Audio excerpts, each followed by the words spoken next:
Welcome to Doctors at Work. My name is Matt Daniel and this podcast is about doctors' careers. It's part of my mission to help other doctors create successful and meaningful careers. Today we're talking about mental performance. Now as doctors we have to perform to a high standard in a variety of settings, whether that's leading a ward round, a cardiac arrest or operating. Our technical skills of course are important, but our mindsets matter too. In this episode, Krystle Kustanovich and I discuss mental performance. We talk about career transitions and how they relate to our own self-identity. And we discuss the need to be aware of what matters to you and the need to let go of some of the things from the past. We talk about how our strengths can also become a weakness and how doing things to the extreme is not going to be good. You need to ask yourself, is this belief serving me or is this belief harming me? Mental performance starts with self-awareness, and self-awareness is a lifelong journey, not something that you do once and forget about it. Self-awareness includes your thoughts and your feelings, but also body sensations, and those body sensations can be particularly useful. When difficulties arise, we need to identify what we're afraid of, what's the worst that could happen, what's at stake, and what exactly the issues are. Because of course this might be a learning need or style as much as anything related to thinking. And that needs to be done with no judgment, so we convert limiting thoughts into thoughts that serve us. We can choose what we think. Visualization is a really useful tool to prepare for the future. Now, visualization is not about magical thinking, it's about mentally preparing yourself and planning for whatever you need to achieve. And of course, your mind is like a muscle, so that means that the more you visualize, self-reflect and reflame, the better you're going to get at it.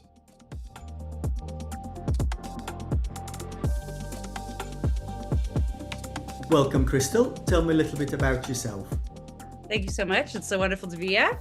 So I have a really eclectic background. I have a big part of my experience in my life is through the theater and through drama. And so a lot of the studying that I did throughout my life was in the theater. And it was when I was in my honors that I discovered that drama and theater are actually mechanisms that we can use to do other things in life. So for example, you can use drama as therapy. And I also discovered that I really love directing.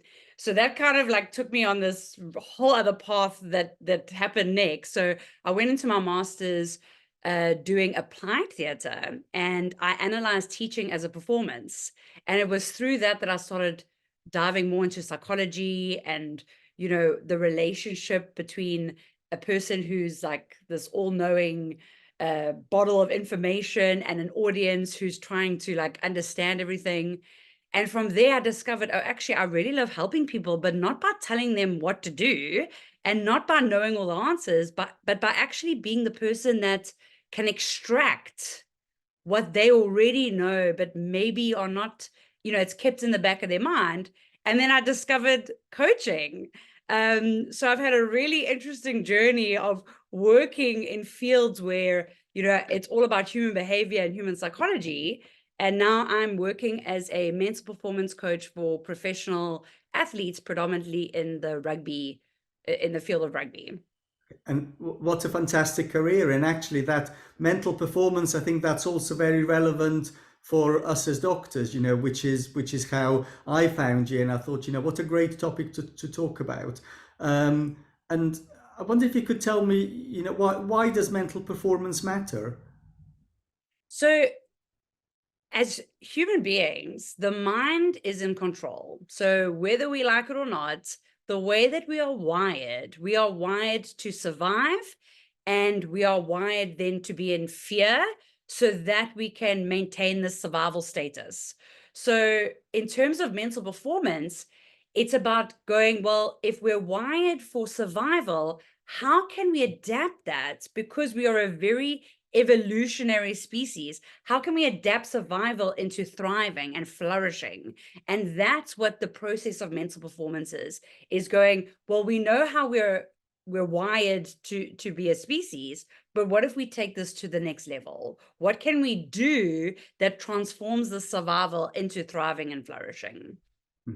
And before I move on to doctors, can you tell me a bit more about how does this play out in athletes? You know, what kind of things people come with, and what did you do, and what the outcomes are? I'll bring us to doctors in a second. Sure. Yeah, with pleasure.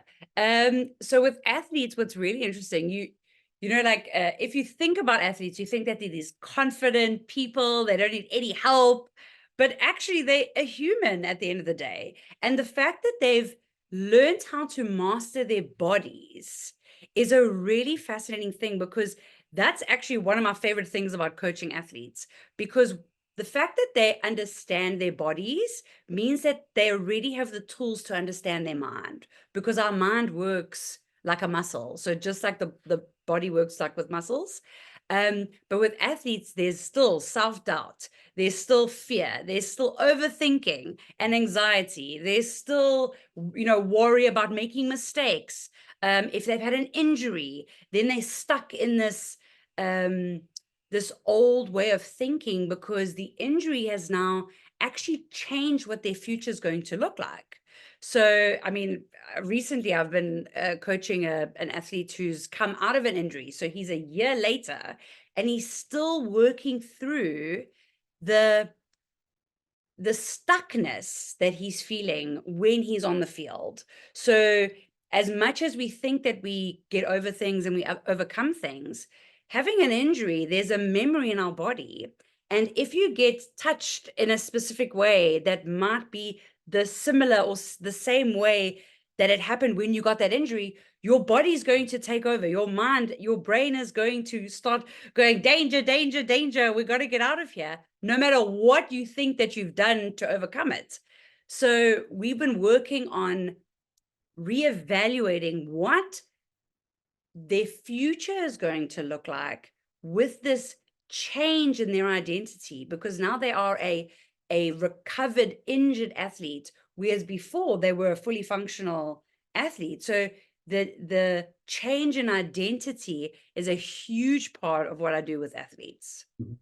Can I just stick with the identity thing? Because I guess, maybe how that might be relevant to us as doctors is we have so many career transitions. You know, you're a medical student on the 31st of July, and on the 1st of August, you're a doctor. And then, one day, the sort of 10 years later, on the 31st of July, you're a trainee. On the 1st of August, you're a GP or a consultant. And I'm guessing that identity, there's not a magic thing that happens at midnight where you will have this identity one day and then the next identity. Yeah, absolutely. And quite a lot of, and we all go through this. So even in terms of like our age, okay? So psychologically, we go through these phases and stages, and each stage has a priority and a set of values that we start becoming aligned with. So if you think about what you cared about when you were in your 20s versus in your 50s, it's like two completely different humans.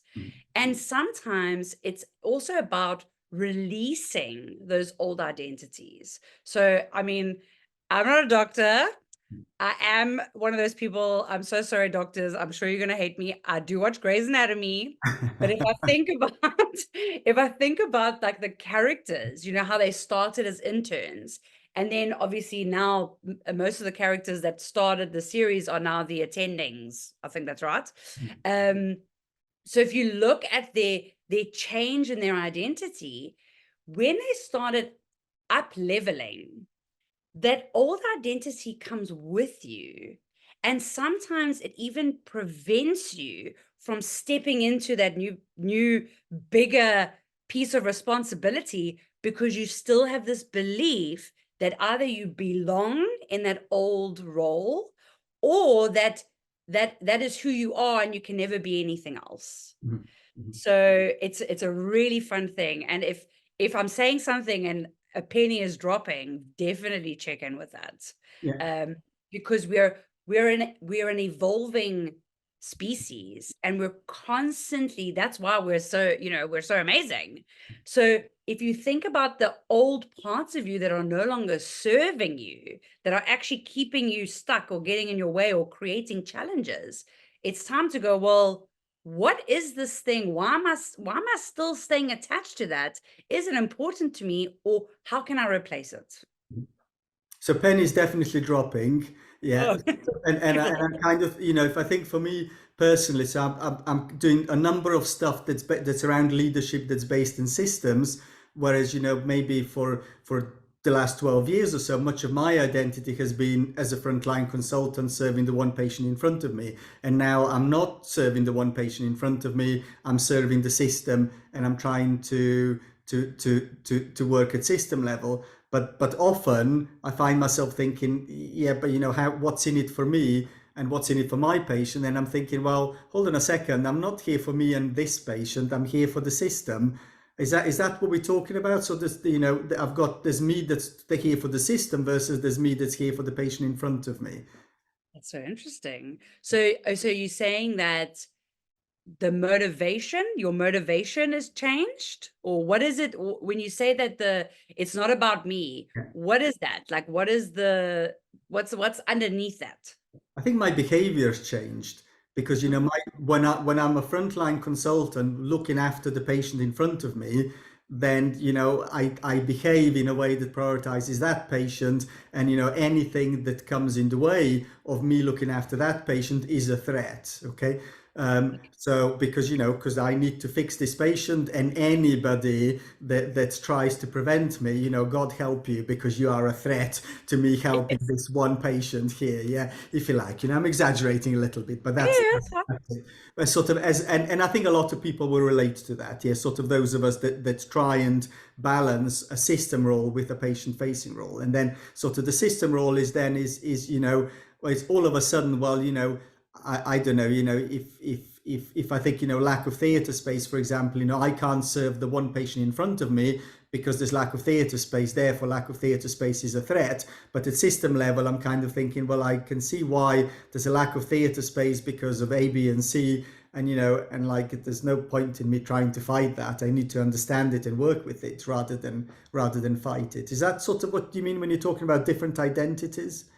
Sure, that's really interesting. So it could definitely be that. So if whatever I say, if it's attaching to something, then that's the thing. That's the thing to bring up. Um, because the thing about communication is it's semiotics. I give out information, but the way it's received Yeah. is based on your plethora of circumstances and experiences. Okay. So that's really interesting. So your mindset sounds like it's changing. So what your priorities, what feels important sounds like it's changing. And is that something that's like a conflict for you? Mm. That's at the end of the day, that's the thing to look at. Okay, so we look at what the conflicts are, and I'll tell you where that also plays up a lot is when people first become GPs or consultants. Mhm. Because again, what happens at that transition is one day you're a team member, you sit in the staff coffee room, you joke sort of with the nurses and the therapist, and and then the following day you turn up and you're the boss. Yeah, sort of, and then and whether you like it or not, you're the boss. And a lot of people say, no, I don't want to be the boss, I want to be part of the team, I want to go and have pizza with everybody else. But at the same time, it is you that the buck stops with, and you are responsible for everybody else's performance, and you are responsible for that patient's outcome. So that's, if I think for my journey, that's a conflict. Am I one of the team just having to play around, or am I the person who's the boss, who's in charge of the patient and the team and is accountable for the outcome? What's really fascinating about that kind of thing? So I've also been in a position where I was also a team player, and then I got promoted, and then I kind of got ostracized because now I had to tell people what to do. Uh-huh. And it boils down to self-awareness. So for me, I had to think, what is more important to me? So is that promotion more important to me, or is being a part of the team more important to me? Uh-huh. And it's a really interesting thing because very often it is as simple as going, it's one or the other. And then once you know what is more important to you, then you can start making decisions accordingly, because then you're still staying aligned to what you value. Mhm. So if you have this promotion, but it's very important for you to be a team player, then you've got to lead as a team player. Mhm. It's not so much as a dictatorship, okay, to be extreme, but it's more as, I'm going to be on the front line with you. So it's there's different styles of leaders. So that I mean, and I'm from South Africa, so when I think of leaders, I remember when I was at school, we watched this movie about Shaka Zulu. Now, this might be a little bit controversial for some people, but I remember thinking, this guy's leading, but he's not from the back telling people what to do. He's standing right next to them. So if he is at war, he's standing next to the guy right there. They've got the same weapons. He's not on a horse at the back and everyone's protecting him and he's screaming what everybody must do. And that for me was like, oh my word, I didn't even know a leader could be like that. So just that, like as an example. Yeah. But if you are the type of person who cherishes the way people treat you and the way you interact with them, that's something that you need to take into consideration when you decide what kind of leader you want to be. And there's also something there about, the world's not this or that, the world's not binary. So it's not that either I'm part of the team, or I'm boss. What you've outlined there is, okay, well, where do the two meet? Yeah, so it's not thinking I'm here or I'm here at either extreme, but where's the balance between the two? And that'll look different for different people, won't it? Because it depends on how much of a team player you are or team member you want to be, and how much in control you want to be as well, I'm guessing. Sort of, how much do you need to be in control versus how much of that control are you happy to let go, or maybe how fixed you are in how things should be, that problematic should, versus being able to listen to others and accept that actually there's lots of different things. Okay. Um, Absolutely. yeah, yeah. I want to go back a little bit. You said that the mind is a muscle, and I'm Mm. interested sort of in about that analogy of the mind as a muscle. Can you tell me a bit more about Oh that? yes, this is my favorite. Yeah. So when you study coaching, you start learning about neuroscience. So doctors out there, you are welcome. If I say something wrong, please correct me. But because now I feel very like, oh my God, I'm so scared I'm going to pronounce something wrong. But you learn about neuroplasticity, and you learn then the mind or the brain. So I think I must make the distinction, because the brain is the organ and the mind is like what comes from that organ. Yeah. Okay, so just the same way that the heart is the organ, but the feelings are what comes from that organ. Or if we have a muscle, the muscle is the tissue, but the strength we feel is what comes from that. Yeah. So in terms of the mind, what I love learning about neuroplasticity was that we are not destined to be stuck the way we are. We can change anything, basically. Okay, so obviously there's always an exception to the rule, but at the core of neuroplasticity is your beliefs and your thinking. So in order for us to work our brain as a muscle, we Mhm. have to use our beliefs and our thinking in order to use as like a mental gym. Mhm. And the way we do that is also to connect with the body. So when I learned that when we focus on our body, it lights up different parts. Like it gets our brain to move from the amygdala to the prefrontal cortex. I really hope I'm getting this right. I'm going to be so embarrassed, but I think I'm right.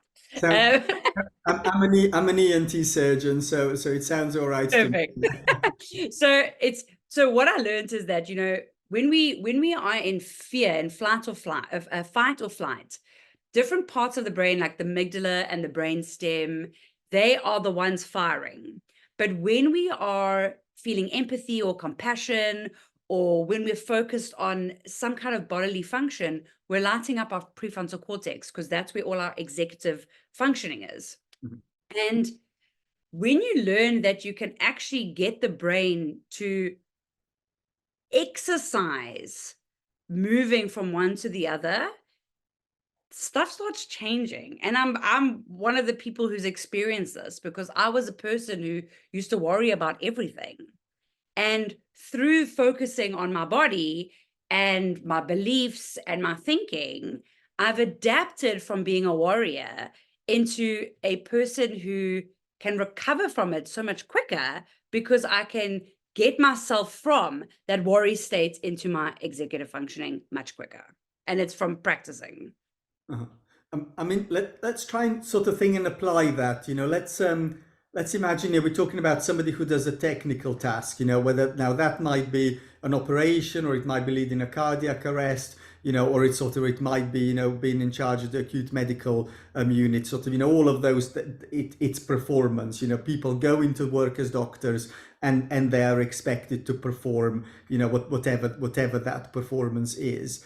And one of the things that often happens at doctors at all stage is that anxiety. Sort of, you kind of think, okay, I'm going to be in charge of acute medical unit for a week.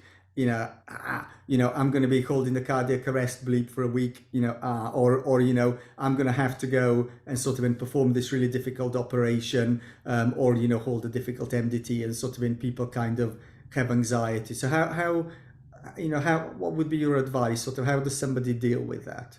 Brilliant. So the biggest thing I need to say is that you cannot outthink thinking. So if you're an overthinker, if you have ruminating thoughts, you're not going to outthink your way out of it. All you're going to do is strengthen that muscle of thinking. Okay, so you can create a stronger way of thinking. So what we do is we interrupt thinking with focusing on the body. So this is something that I do with my sportsmen, because they are anxious. Like I said, if they've had an injury and now they have to go into a scrum, and that's how they got injured before, they start getting that anxiety before the scrum. Yeah. So what we do is we say that the easiest way to think about it is to focus on one of your senses.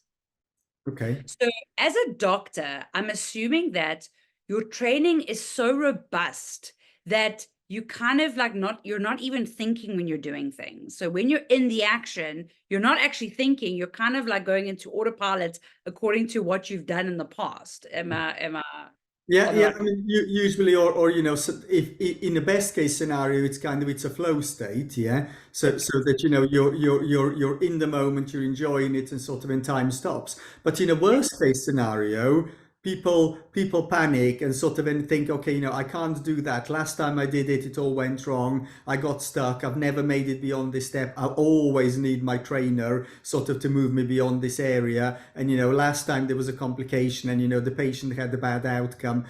Sort of, or what if maybe if I get it wrong, the patient will die. So I think people get stuck in their heads and they don't do the task. Oh, amazing. So they actually freeze.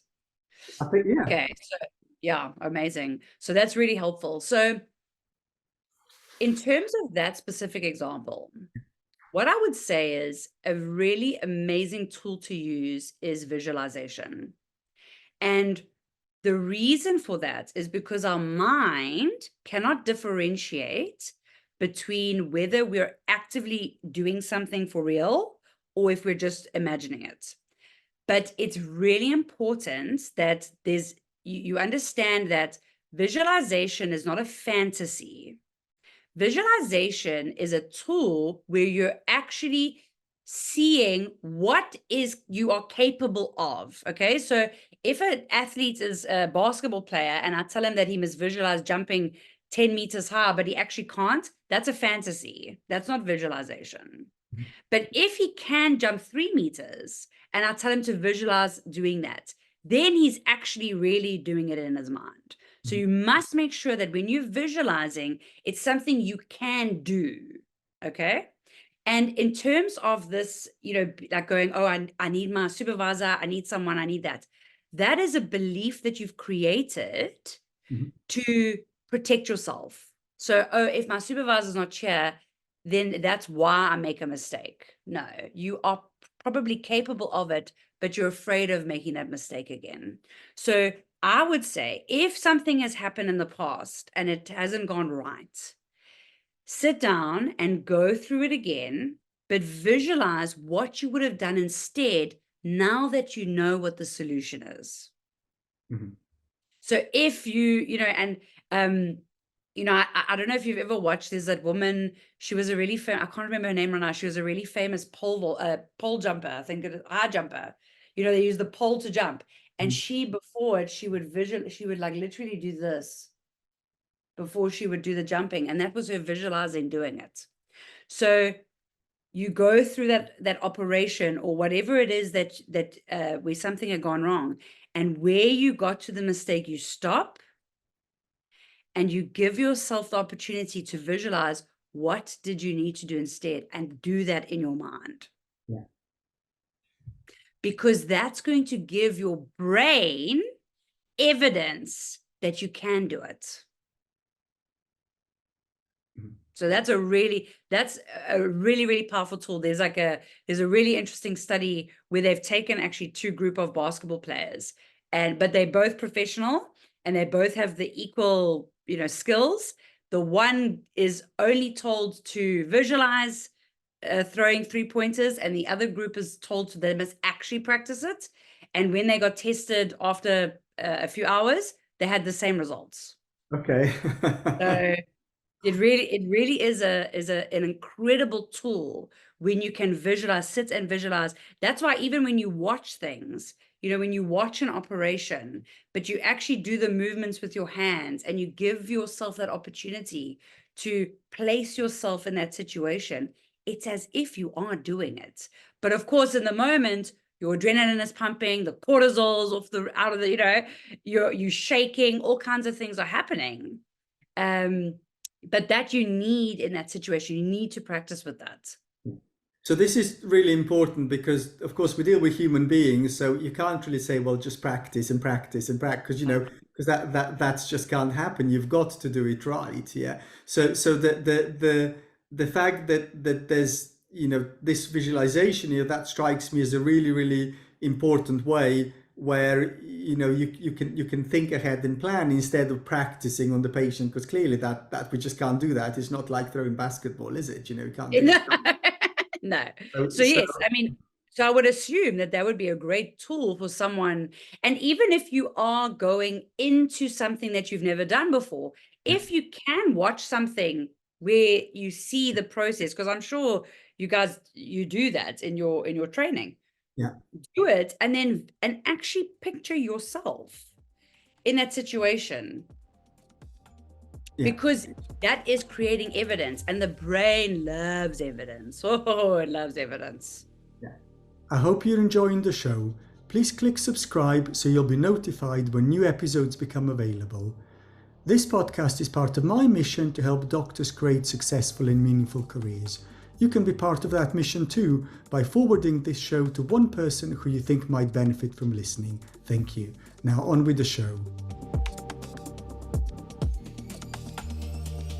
So this strikes me as important because if I think for me as a surgical trainer, so that sometimes if I kind of give two extremes, sort of I have one trainee who watches me, and then next time they do exactly what I did before, okay, and I kind of think, wow, and sort of, and then I have another trainee at the other extreme who watches me, and sort of, and next time, and I kind of say, were you even there?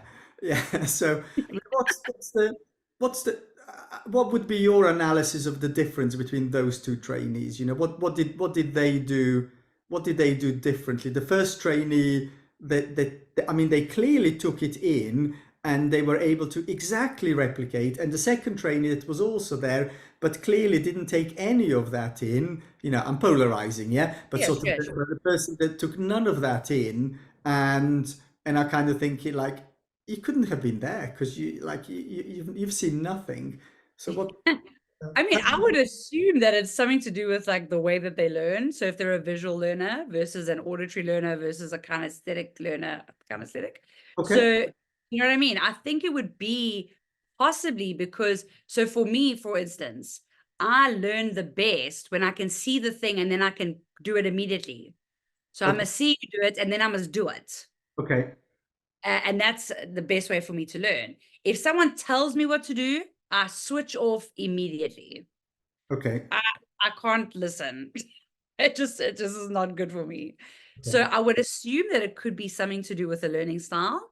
It might be something to do with like performance anxiety. So, now you have to step up to the plate and do it. Yeah. And the fear of that failure could be Yeah. quite a predominant driving force behind it. And some people really, they don't work well with criticism, but they work really well with words of affirmation. I would assume that it's something to do with, you would have to ask them. Yeah. Okay. So Yeah. there's two things here. There's one, how do they learn? And then sort of in that kind of, the performance psychology that may or may not be helpful. I mean, how do I know, or how do they know how they learn? I mean, you know how you Oh, learn, but how yeah. how does anybody know how they learn, or how do I know how my trainees learn? You'd have to ask them. Okay, but how do they know themselves? So that's the beauty of self-awareness. So, they would have to reflect. So if they don't know off the cuff, Yeah. you've got to self-reflect. So we cannot do anything if we, okay, so let me rephrase this. So I realized very soon in my training and coaching that self-awareness was the key to everything. Yeah. Because if you don't have self-awareness, if you're not aware of how you function, what is your best, what is your potential, all that stuff. If you're not aware of it, if you're not aware of where you feel anxiety versus excitement, if you can't differentiate between the two, if Mhm. you don't have that type of awareness, then you are really going to constantly look for solutions that might be the surface issue versus the underlying one. Yeah. And that is often what happens actually in coaching, is that people come to me saying, oh, I need to be more confident. And then when we unpack it, it's not that they need confidence sometimes. Sometimes it's actually that they need to feel safe because they're not feeling safe in their environment. And because they're not feeling safe, it's making them feel insecure. So therefore they think they need confidence. Mhm. That's like just one of the examples. Mhm. So when you are self-aware, you actually are able to figure out what the real challenge is. Mhm. And when you know what your real challenge is, then you can find a solution that's going to help you versus a superficial solution. And you're going, why isn't this working? Like nothing is helping. And it's probably because you're using a solution for the wrong problem.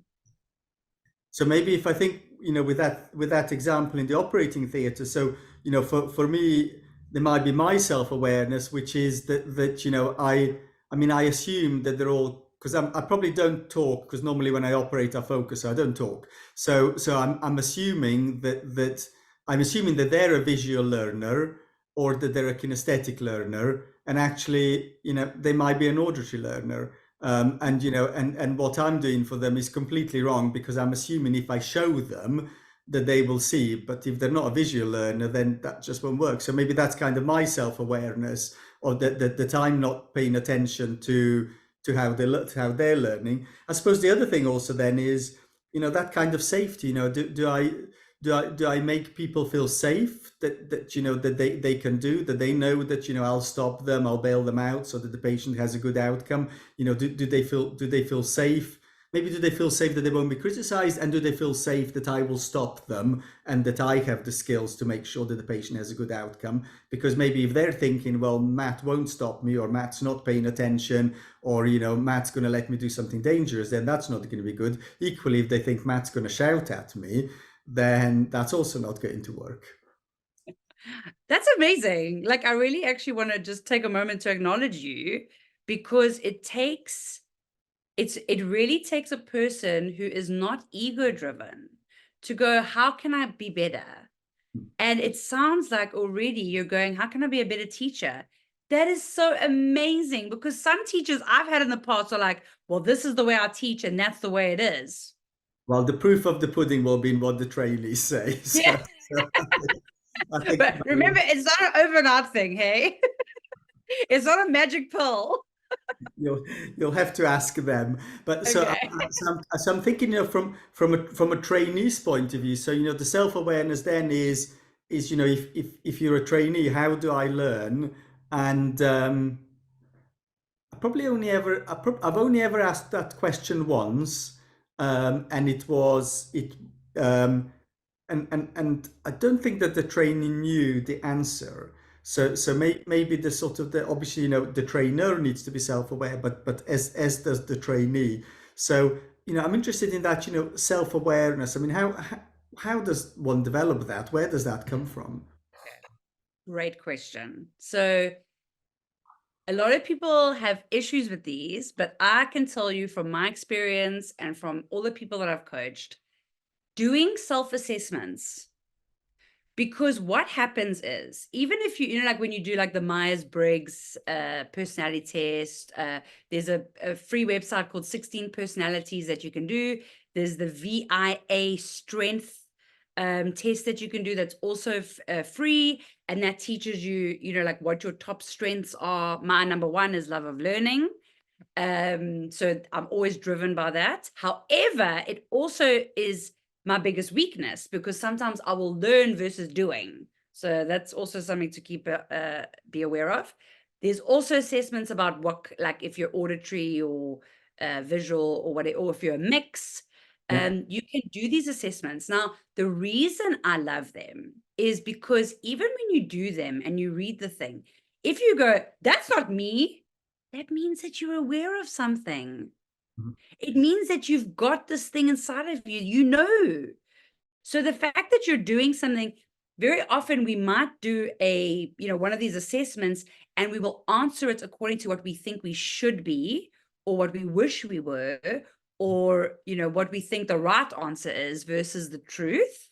So that's sometimes why uh, the results seem a bit skewed. But even when you read through them, you might go, oh my gosh, yes, that's me. That's amazing. And then other parts you go, oh no, that's not really me. And that's a part of the process because you're starting to discern between who you are and who you are not. And it's a continuous process. So starting there is probably the easiest.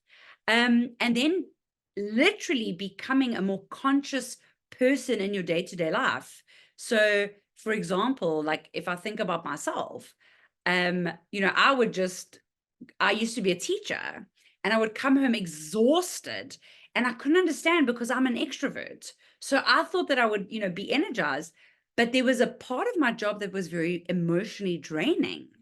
And it was only once I started to become self-aware that I knew, oh, I'm an extrovert. So yes, I'm getting all my energy, but I still have introverted tendencies. I'm like 70-30. So for 30% of the time, I need to be by myself to re-energize. Whereas I thought, oh, I'm extroverted, therefore, every time I need energy, I must be around people. So learning that about myself was really interesting. And I would learn that I would start getting a very specific headache in my neck.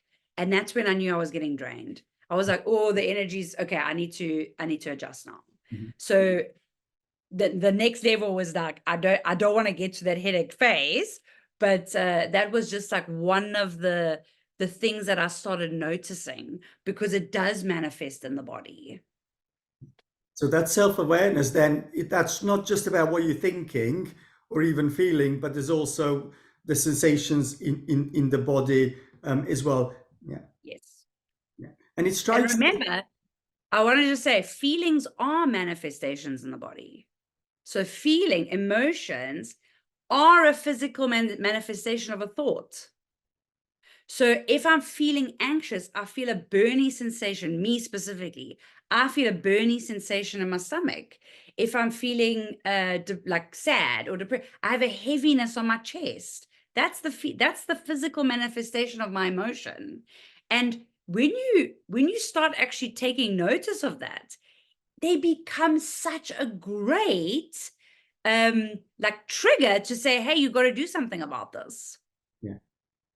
Yeah. So there's that self-awareness then is, noticing what you're doing, what's happening for you, what you're thinking, what you're feeling, sort of body, emotions, etc., all of those things.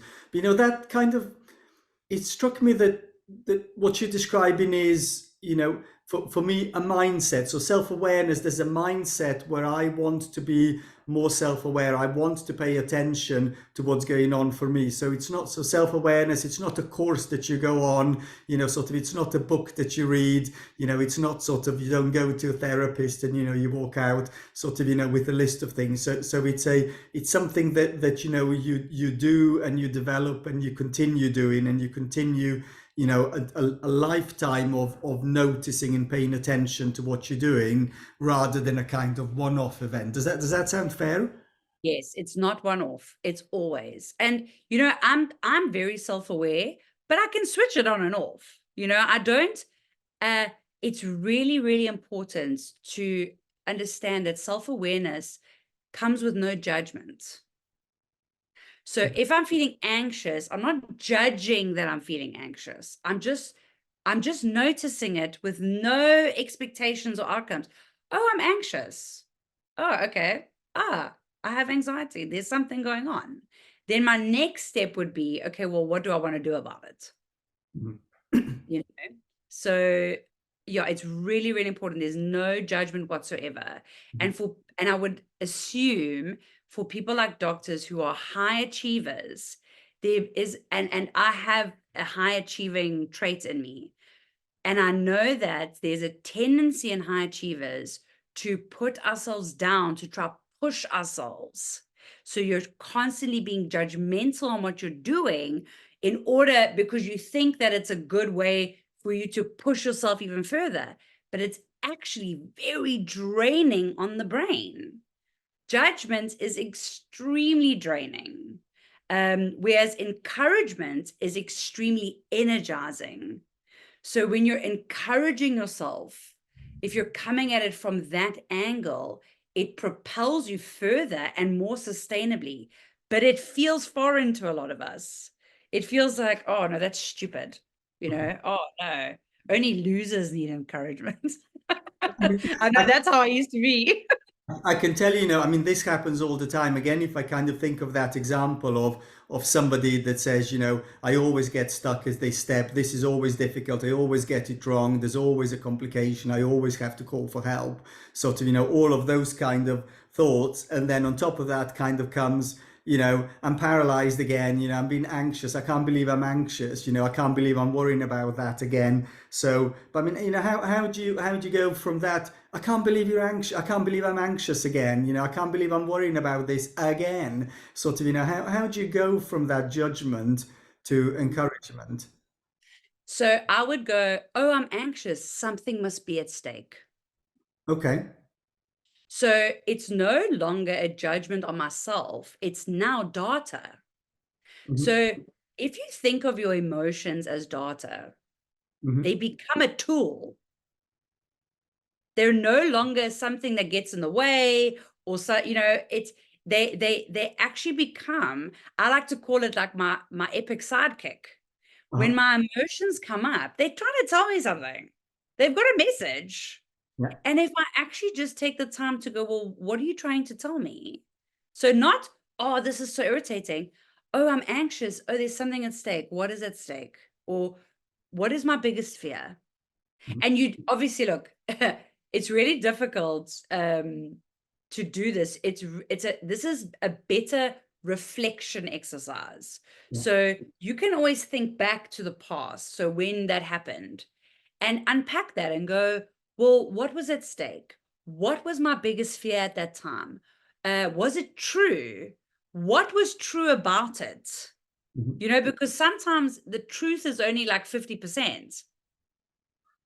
So you've got to like give yourself that opportunity to go through that and then so that when you're in that circumstance again and you've done that self-reflection and you've done it more than once, okay? Again, it requires like a muscle. If you're not exercising that muscle at least 3 to 4 times a week, it's not going to strengthen. Mhm. So you're reflecting and you're learning and you're becoming self-aware And then when you're in that situation after practicing all that time, then you're like, oh my gosh, I know what's going on. I'm afraid that this is going to happen. Is that true? Yeah. Yeah, no, so I think that strikes me as really important. So that going from thinking ahead, okay, so I did that, and I had to call for help and I couldn't progress, and whether maybe there was a problem before or maybe there wasn't a problem before. But then you reckon, what's at stake here? The patient, because we all care about the patient, we all worried about the patient, and I kind of think, well done you. You're worrying about the patient. Congratulations. Sort of what a lovely doctor you are. You're worrying about the patient. Well done you. So As you should. But yes, I'll tell you that you're worrying about the patient, but you're worried about the repercussion if something goes wrong with the patient. yeah, You've got to take it another level. yeah, Because yes, at that time, you must worry about the patient. Never get rid of that. We don't want to get rid of anxiety. We need anxiety. We want to get rid of anxiety that is preventing us from doing what we need to do. yeah. And then You know, I like sort of that idea of that checking on reality, that this might happen, there might be this complications, that kind of it just mushrooms, doesn't it, this thing, this could happen, that could happen, that could happen. Well, yes, it could, but has it happened before? What are the chances of happening? And then also, the sort of the like a muscle thing, what's coming up for me, at least in the kind of surgical world, is practicing what you do. If you find this, what are you going to do? If you find that, what are you going to do? So that you've thought ahead. If there's these complications that happen, if these problems occur, they may have done, they might not have done in the past. But then we're back to that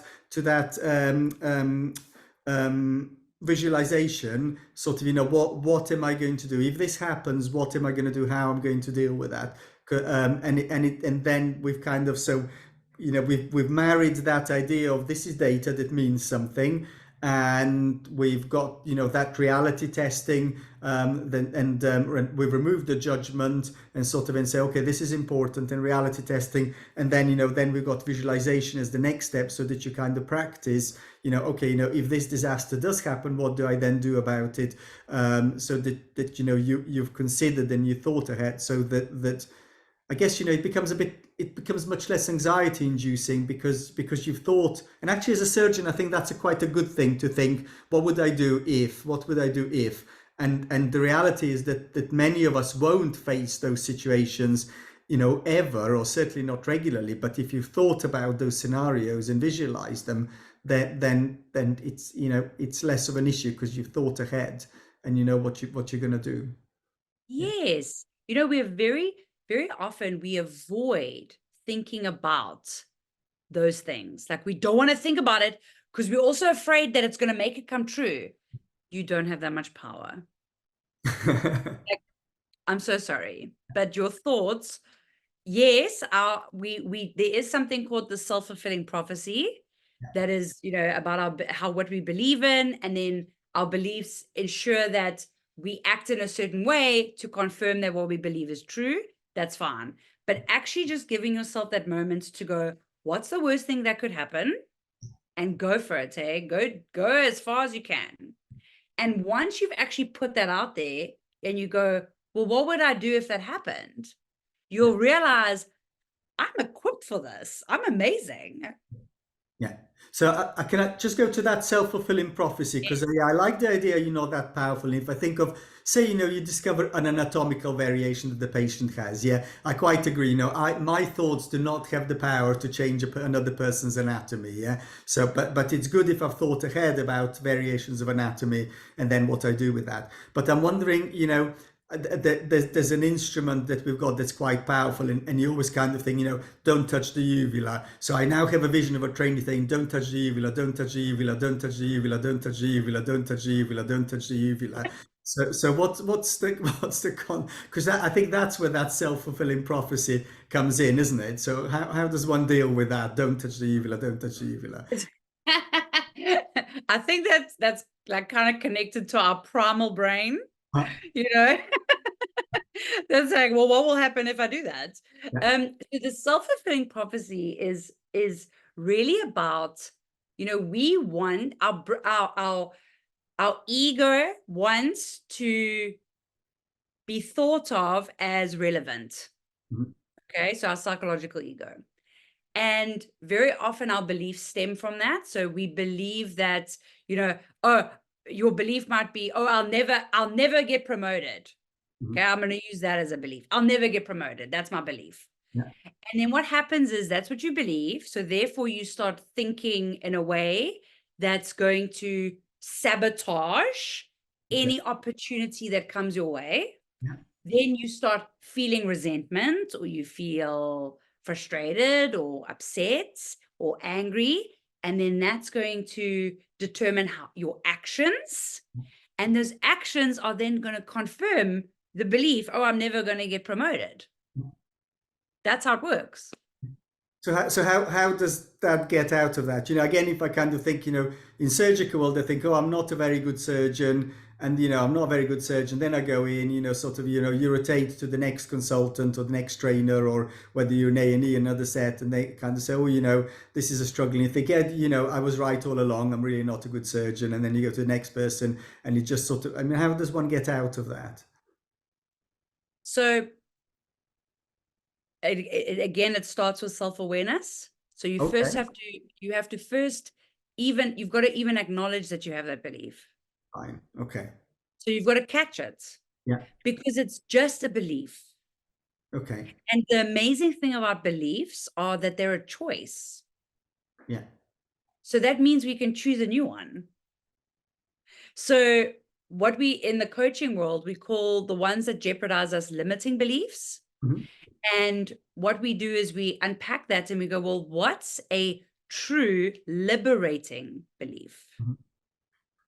So it might not be the exact opposite. So if you're going, oh, I'm a terrible surgeon, well, okay, that's your limiting belief. What is a true liberating belief that you can? So maybe you're very meticulous. Mhm. You are really good at details. You're amazing at spotting something. So you focus on that versus the thing that it's probably not even true. You probably had one instance and now it's anchored in your subconscious. And in order to preserve your ego, you are attaching yourself to that belief. Because if you're going, well, I'm not a good surgeon, and then you get the evidence, your ego goes, yeah, you see, I told you I'm right. Yeah. Yeah. Yes. Okay. So I like that idea of choosing different beliefs. But I'm going to come back because you outlined there a strength being a weakness. Because let's sort of say I have somebody who's really, really meticulous and pays very detailed attention, but they never make any progress. They're very, very perfectionist. They're very pedantic, which in many ways is a great characteristic to have a surgeon. It's also a terrible characteristic to have a surgeon because if you spend 12 hours doing something that should take you half an hour, that's no good for the patient, and everybody else will be really fed up. And earlier you talked about this idea of, you talked about your own strength, and actually you said your biggest strength, it's your biggest weakness. So I might sort of say paying attention to detail, that's your biggest strength, but it's also your biggest weakness. So what's the relationship between strengths and weaknesses in this context? So everything at an extreme it becomes negative. Okay. So when we take it to the extreme, it generally becomes negative. So my love of learning is a huge strength of mine because it's constantly moving me forward. Mhm. But when I'm afraid of something, I generally will fall into learning because I'm avoiding doing the thing. Mhm. And that again comes down to self-awareness. Mhm. So I know when I'm learning because I'm genuinely wanting to learn something to progress versus learning as an avoidance tactic. Mhm. Mhm. And once I catch myself in that state, I can go, oh, what am I afraid of? Mhm. And once I've surfaced that and I know what it is, that same process. Yeah. Oh, I'm afraid that I'm going to look stupid. That's a huge fear of mine. Okay, I'm going to look stupid. Okay, and then what? Well, actually, I wouldn't mind if someone corrected me because then I would learn. Oh, okay. So this fear is actually it's not even such a big deal. Okay, well then let's do this thing. And you love learning anyway, so so that's great. Exactly. So it even just becomes like, woo. So, I think the way that would play out would be in surgery would be that sort of somebody's perfectionist, and and they kind of, if that is overdone, then yeah, it's that what are you afraid of? People be afraid of making a decision, and they get stuck at the step. They just keep doing the same step over and over again because they're afraid of making a decision, or they keep doing the same stuff because they think it's not perfect enough, and then actually they're afraid it's not perfect, or they're afraid of moving on. But there's a reality, which is that, well, you can't spend 10 hours doing something that should take you half an hour, yeah. And then is that sort of what's the cost and the consequences? And then I'm guessing that once you realize that okay, I'm worried about is I'm worried about what's going to happen. I'm worried. Well, once you know what you're worried about, you can then make progress, isn't it? Yeah, because Yes. if you're worried that it's not going to be perfect, well done you. But equally, you've got to, at some stage, you've got to finish the operation. Yeah, and if you're worried that you're going to make a mistake, it's okay. Where's the learning need here, and how are you going to learn? And then we kind of back to that visualization. Yeah. Exactly. And you can always tell when your strength is becoming a weakness when it's harming you. Mhm. So that's my differentiator. Is it serving me or is it harming me? Yeah. So if I'm learning and it's harming my progress versus is it serving my progress? Yeah. So that's kind of how I discern between the two. So if I'm being a perfectionist and it's delaying me, it's harming me. Yeah. So you can also say, well, I am a perfectionist. That's amazing. Great. We need you. We want you. Okay. How can I use this perfectionism to get myself to go quicker?